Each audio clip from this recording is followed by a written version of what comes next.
Hey guys, welcome back to the channel. Who doesn't like a good racing game? The feeling of speed, the competition, and the fact that unlike in real life, you can go as fast as you want. In today's video, we're going to cover 10 of my absolute favorite arcade racers. First place! First place!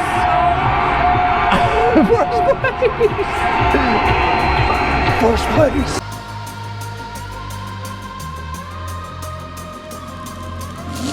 Let's start with OutRun 2. Nothing against the original, but OutRun 2 is just better in almost every way. Graphics, sounds, control, and I know what you're thinking, but the original had a killer soundtrack, don't worry.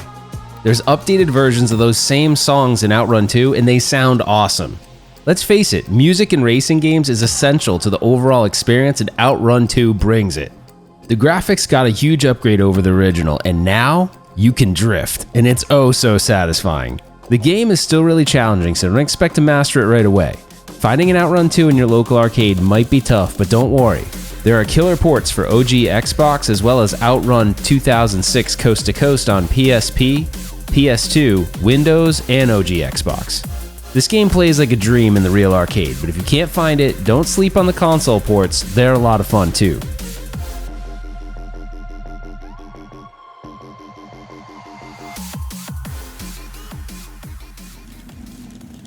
Next up is Hydro Thunder. Swap out the car for a high-tech speedboat and you have a recipe for fun. Plus, the developer on this one is Midway, and we all know they had a way of taking everything to the next level. The game's visuals are awesome, and the feeling of speed is there as you fly through treacherous environments from the cold seas of the Arctic Circle to the post-apocalyptic New York City. Hydro Thunder is part of Midway's Thunder series of racing games. They honestly all deserve to be on this list, and you might see one of the other ones pop up later in the video. If you're lucky enough to find one in your local arcade, play it. You won't be sorry. If you want to play it at home, there are great home ports on the N64, PlayStation, and Dreamcast.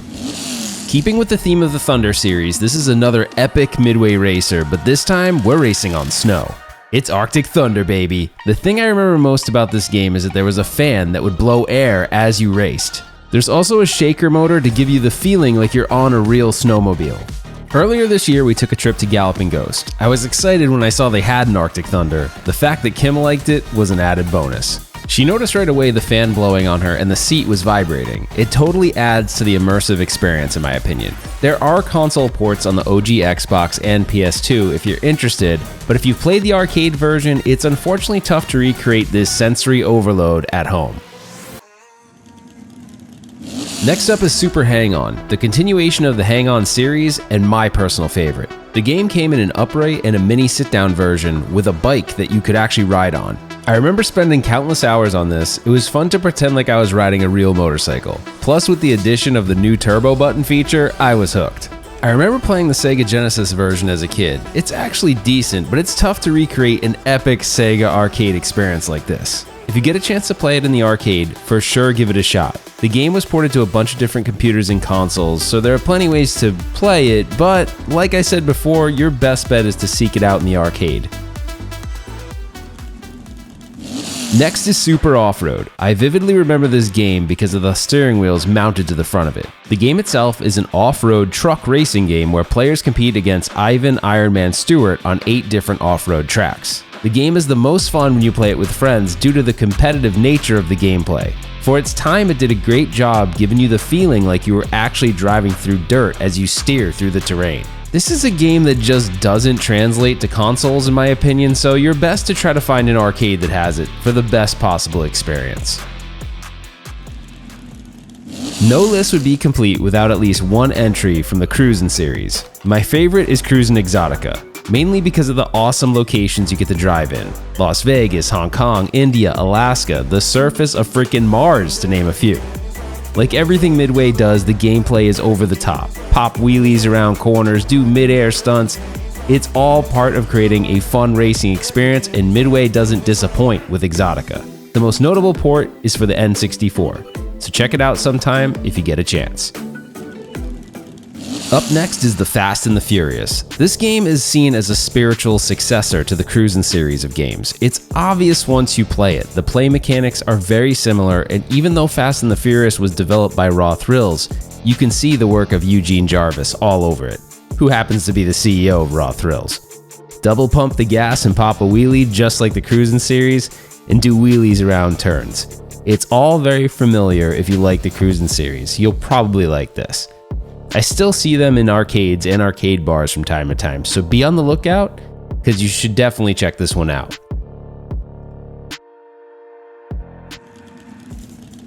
Next up is Virtua Racing. When this came out graphically, I was blown away. I remember just being mesmerized by the 3D graphics. This game really seemed to be a flex of what the Sega Model 1 hardware was capable of. There was a recent port to the Nintendo Switch that might be your best bet to experience this game, since I don't see it very often in the arcade. I will admit, I bought a Sega 32X add-on for my Sega Genesis and picked up the Virtua Racing cart. I couldn't believe my old, dated Sega Genesis was creating a graphical experience this good, but it still didn't look as good as the arcade. The one port that's almost 100% arcade perfect is the version on the Sega Classics collection for the PS2. Or you could check out the recent Nintendo Switch version. I haven't played it yet, but from what I hear, it's very well done. We're almost at the final stretch. Road Blasters, one of my absolute childhood favorites. It ran on the Atari System 1 architecture. The game came in two variants, a stand-up version and a cockpit version. They both have great speaker systems, but the cockpit included a subwoofer to really amp up the experience. The game to me doesn't get enough attention. It's fast-paced, the soundtrack is awesome, and it takes skill as your accuracy improves your ability to score more points via the multiplier system.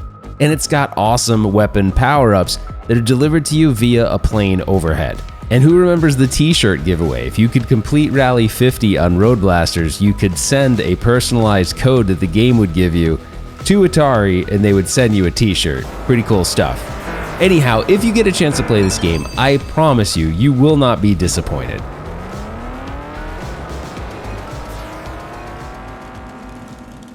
Hey man, you know what time it is. If you hung out this long, first of all, thank you very much. Like, comment, and subscribe and all that YouTube stuff. But that leads us to our final game, and a game that was really impactful to me as a young whippersnapper. And that game is...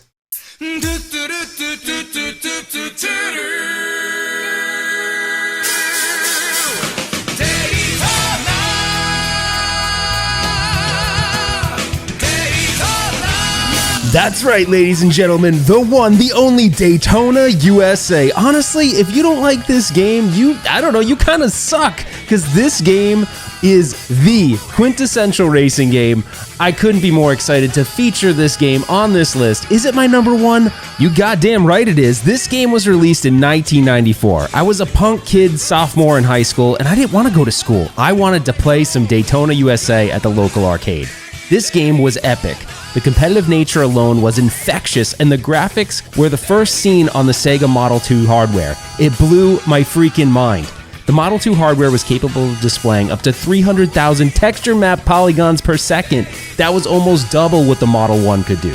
So it's no surprise that Daytona USA is one of the highest grossing arcade games of all time. All freaking time.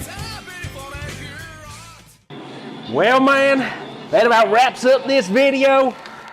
I'm ready to go, brother. I figured right now would be a better time, no better time than any, to reveal that I got my, oh shit, that's not good, that I got myself my own Daytona USA, man. I can play Daytona in my NASCAR all day long in the privacy of my own home. Thank you so much for watching. If you enjoyed this video, give me a thumbs up. Consider subscribing to the channel.